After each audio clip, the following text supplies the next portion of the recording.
Hello guys, आज हम आप लोगों को बताएंगे the circular flow of income.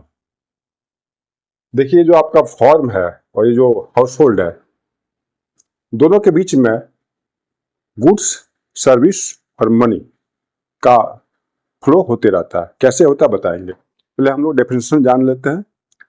It is continuous movement of money, goods, service and resources between house hold and form.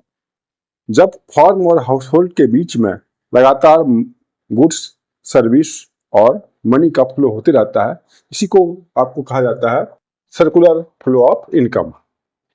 देखिए, यहाँ पे हाउस होल्ड है, यहाँ फॉर्म है। अब फॉर्म को चाहिए होता है आपका क्या, factor of service. Factor of service के द्वारा फॉर्म गुड्स को और सर्विस को प्रोड्यूस करता है। फैक्टर ऑफ सर्विस क्या होता है?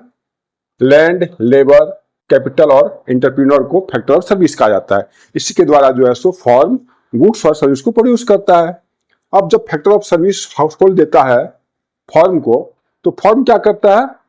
फैक्टर ऑफ पेमेंट देता है। किसको? हाउस होल्ड को।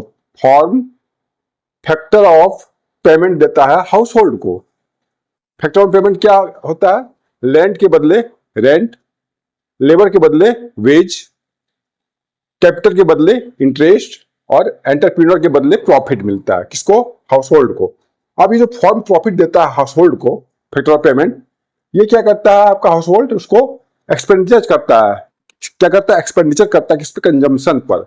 किस चीज के कंजम्पशन पर? जो फॉर्म प्रोड्यूस करता है गुड्स और सर्विस को, है ना। तो इस प्रकार से हाउस होल्ड क्या करता है?